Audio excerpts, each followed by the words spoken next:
आज मैं आप सभी का स्वागत करता हूं। एमके टेक्निकल में आप सभी का स्वागत है। आज हम जानेंगे स्कैम पैकेज एसी का वायरिंग डायग्राम के बारे में और चेक करेंगे और दिखाएंगे साथ साथ में कैसे अब हम लोग ट्रबल शूट करते हैं, कौन सा पार्ट कैसे ख़राब होता है तो हम लोग कैसे फाइंड आउट करेंगे, उसको चेक करके हम बताएँगे।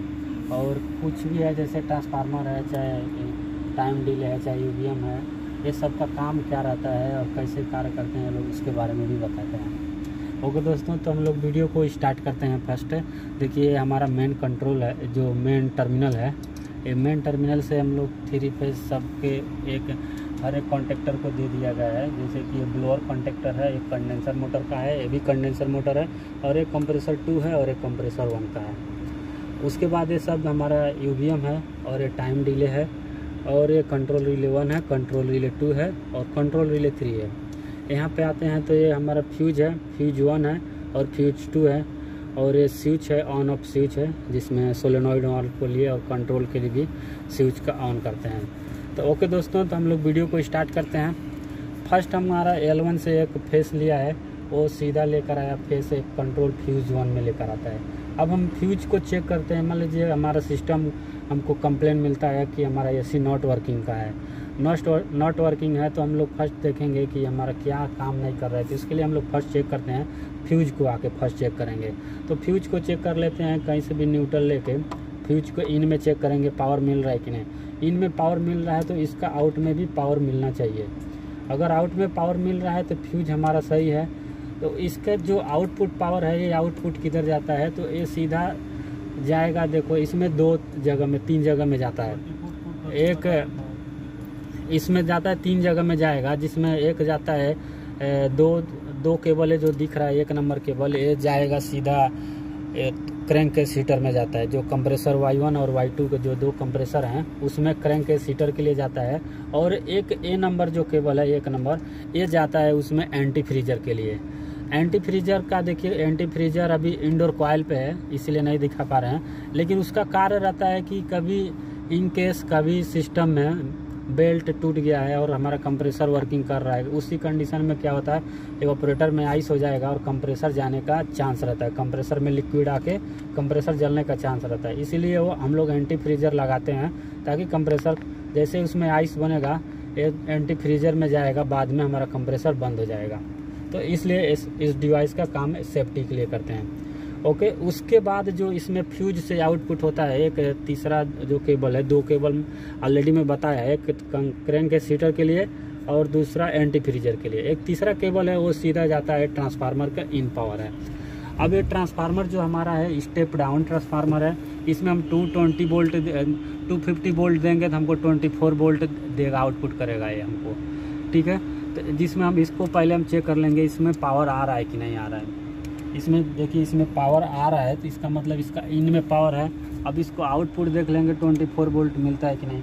तो इसमें 24 वोल्ट देखिए, लमसम 24 वोल्ट पावर आउटपुट हो रहा है। तो इसका जो निगेटिव पावर है, निगेटिव बोल लीजिए या तो उसको न्यूट्रल भी बोल सकते हैं।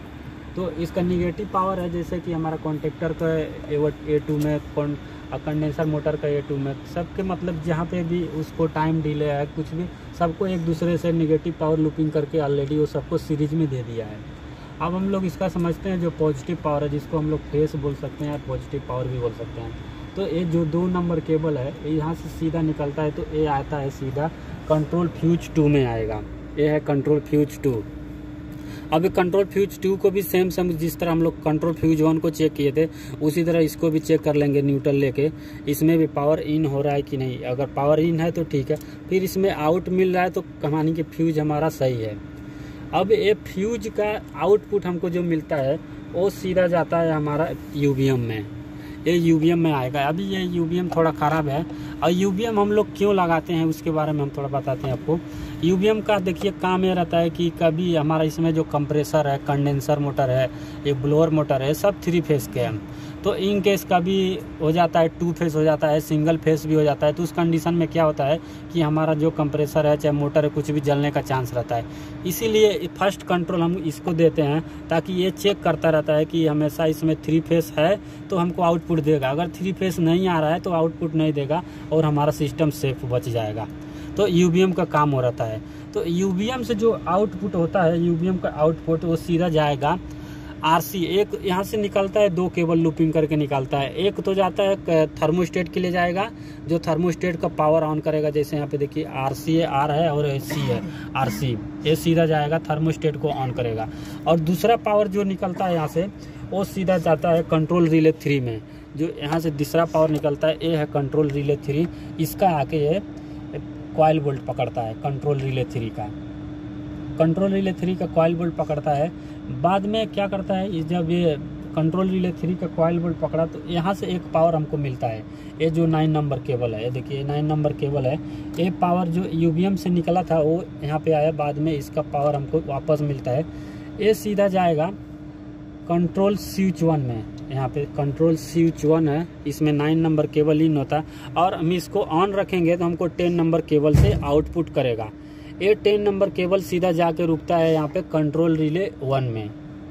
अब हम इसको यहीं पे होल्ड रखते हैं फर्स्ट हम लोग, इसके बाद हम लोग समझते हैं। अभी बाद में इसको हम समझ में नहीं आएगा आप लोग को, तो फर्स्ट हम लोग इसको समझते हैं सी को। अभी हमारा सी यहाँ पे देखिए आरसी मिला। आरसी ये है, जैसे आरसी मिलता है, देखिए 24 वोल्ट आरसी मिल रहा है। तो इसमें अभी थर्मोस्टेट ऑन है। अभी थर्मोस्टेट से फर्स्ट हमको पावर मिलेगा जी, ब्लोअर को चलाने के लिए। ये हमारा 5 नंबर केबल जी है। जी देखिए हमको अभी जी मिल रहा है। तो ये जी सीधा आया है, यहाँ से सीधा आके जाएगा उसका कॉन्टेक्टर है। जैसे हम बताया, आपको पहले ही बताया कि एक ब्लोअर मोटर का कॉन्टेक्टर है। तो इसका ओवरलोड में जाता है, जो ओवरलोड में, इसका ओवरलोड में पावर देखिए आ रहा है। तो ओवरलोड में अगर एक मोटर हमारा ट्रिप नहीं है तो सीधा आउटपुट हमको इसका जाके कॉइल बोल्ट पकड़ेगा एक कॉन्टेक्टर का, तो हमारा ब्लोअर वर्किंग करने लगेगा। इस तरह से हमारा ब्लोअर वर्किंग हो गया। अब बाद में हमको एक वहाँ से थर्मोस्टेट से Y1 मिलेगा। ये हमारा देखिए Y1 है। इस तरह से हम लोग चेक कर लेंगे सी पकड़ के, और ए को Y1 को पकड़ के चेक करेंगे तो इससे हमारा थर्मोस्टेट में बताएगा 24 वोल्ट, यानी कि हमको कमांड मिल रहा है। तब ये जो 7 नंबर केबल है सीधा जाकर कंट्रोल रिले 1 का कॉइल बोल्ट पकड़ता है। जो मैं आपको बोला था यहाँ पे अभी हम इसको होल्ड रखते हैं। तो अभी देखिए ये पावर यहाँ पे होल्ड रखे थे, अभी हमको एक कॉइल बोल्ट मिला। ये जैसे कॉइल बोल्ट मिलेगा, ये पावर हमको पासिंग मिलेगा 11 नंबर केबल। ये 11 नंबर केबल सीधा जाता है हमको किस में, HP में जाएगा, HP में। अभी HP में 11 नंबर केबल इंटर हो गया। तो HP से हमको, HP हमारा बराबर है तो हमको 12 नंबर केबल से रिटर्न पावर मिलता है। देखिए HP अगर हमारा सही है तो हमको 12 नंबर केबल से रिटर्न मिलता है। अभी हम इसको थोड़ा बंद करके रखे थे, अभी देखिए हमको मिलेगा। तो 11 में हमको HP में इन हुआ पावर, और हमको ये 12 नंबर केबल से आउटपुट मिलता है, यानी कि अभी हमको HP से आउटपुट मिला। तो जो HP का आउटपुट है वहाँ से हमको 2 केबल मिलता है, 2 केबल ज्वाइंट करके लूपिंग करके लेता है। एक तो जाता है कॉन्टेक्टर C5 में जाएगा। तो कॉन्टेक्टर C5 को हम लोग फर्स्ट समझ लेते हैं। तो जो यहाँ से 12 नंबर केबल से निकलता है, ये सीधा जाता है कॉन्टेक्टर C5 में जाएगा, कॉन्टेक्टर C5 में। ये देखिए कॉन्टेक्टर C5 में 12 नंबर केबल आया है। यहाँ पे ये इसलिए आता है Y1 फर्स्ट आने के बाद, जब HV से आउटपुट निकलता है यहाँ पे इसलिए आता है ताकि उस कंडीशन में हमारा कंप्रेसर चलना चाहिए जब हमारा ब्लोअर चलता हो। अगर ब्लोअर बंद है तो उस सब कंडीशन में कंप्रेसर नहीं चलना चाहिए। इसीलिए ये यहाँ से जो आउटपुट मिलता है HP के बाद से, वो सीधा जाता है कॉन्टेक्टर C5 के NO में। NO से होके कॉन्टेक्टर रिलीज है तो ये यहाँ से पावर हमको मिलेगा। ये 14 नंबर केबल से पावर मिलता है, वो सीधा जाता है कंट्रोल रिले 1 में आता है।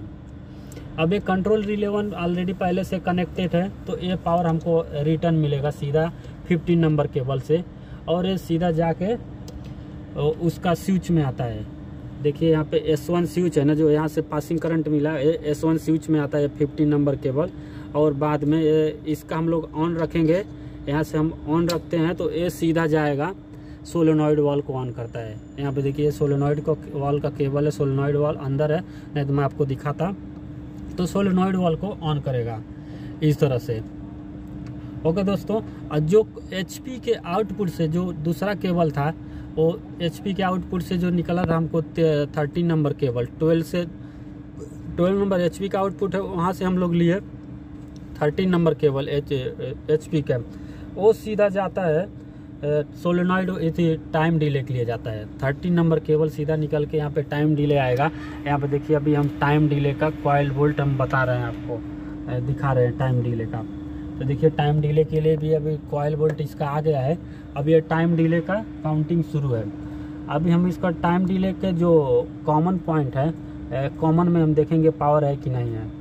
यानी कि कॉमन में भी देखिए पावर है, तो इसका कॉमन में पावर मिल गया। अब हमको एनो में इसका पावर नहीं मिल रहा, तो यानी कि ये टाइम डिले में हो गया। तो इस तरह से चेक करते हैं। अगर ये टाइमर हमारा टाइम डिले ख़राब है तो उस कंडीशन में हमको एनो से आउटपुट नहीं देगा, तो समझ जाएंगे हमारा टाइम डिले ख़राब है। लेकिन इसमें कुछ सेकंड कुछ टाइमिंग का सेटिंग होता रहता है, जैसे 10 सेकेंड है, 500 सेकेंड है, ऐसा सेटिंग है इसमें। तो जितना पे आप रखेंगे उतना टाइम से उसमें मिलता है। ये टाइम डिले ओके हो जाएगा तो बाद में हमको इसका आउटपुट सीधा मिलेगा, जाके कॉन्टेक्टर C1 का कॉइल बोल्ट पकड़ता है। एक कॉन्टेक्टर C का कॉइल बोल्ट पकड़ेगा। ये जैसे ही चालू होगा उसी टाइम हमारा कंडेंसर मोटर भी चलना चाहिए। तो उस कंडीशन में हम क्या करते हैं कि जो इसका एनो है, जो कॉन्टेक्टर का एनो है, देखिए यहाँ पे ऑक्सिलरी रिले लगाए हैं साइड में यहाँ पे 9 नंबर केबल इंटर हुआ है। वो सीधा जैसे कि इसका जैसे कॉन्टेक्टर कनेक्ट होगा उसी टाइम में आउटपुट करेगा। कंप्रेसर के लिए भी पावर मिलेगा, उसी टाइम में आउटपुट करेगा एक पावर जो हम यहाँ पे लगाए थे। और ये सीधा जाके एक कंडेंसर मोटर का कॉइल थी, कंडेंसर मोटर का कॉन्टेक्टर है, ये दोनों एक ही साथ में चलता है। तो ये दोनों को आके कॉइल बोल्ट पकड़ता है इसका ओवरलोड से होके। इसके जैसे यहाँ से आउटपुट होगा ये सीधा आएगा इसका ओवरलोड में। इसके ओवरलोड से अगर इसका ओवरलोड में नहीं ट्रिप है तो ये सीधा जाके कंडेंसर मोटर का कॉन्टेक्टर पकड़ेगा। तो उसी टाइम जैसे जिस टाइम हमारा कंप्रेसर चलेगा उसी टाइम कंडेंसर मोटर भी चलेगा, अन्यथा नहीं चलेगा। ओके दोस्तों, तो इस तरह से दोनों सेम सर्किट में भी सेम कंडीशन है, इसी तरह से है। तो आशा करता हूँ दोस्तों ये वीडियो आपको पसंद आई होगी। वीडियो अच्छी लगे तो लाइक और सब्सक्राइब करें और ज़्यादा से ज़्यादा शेयर करें। ओके दोस्तों, वीडियो को अंत तक देखने के लिए बहुत बहुत धन्यवाद। तो ओके दोस्तों, देखिए अभी हम इसका टाइम डिले पूरा हो गया। जैसे हम आपको पहले चेक करके बता रहे थे कि इसमें देखिए इसका कॉमन में पावर था पहले, तो इसका एनो में पावर नहीं हमको मिल रहा था। तो इसका अभी टाइम डिले पूरा हो गया। तो देखिए अभी एनो में भी पावर मिल रहा है, यानी कि टाइम डिले हमारा आउटपुट कर दिया था। ये टाइम डिले से सीधा जाके इसका कॉइल बोल्ट पकड़ता है। जो ऊपर कॉइल बोल्ट है इसका दिखा यहाँ पे 24 वोल्ट का कॉइल है।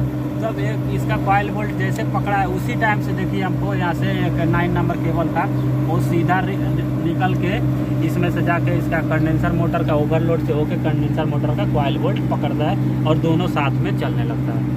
ओके दोस्तों, तो फिर वीडियो अच्छी लगे तो लाइक और सब्सक्राइब करें। ओके दोस्तों, धन्यवाद।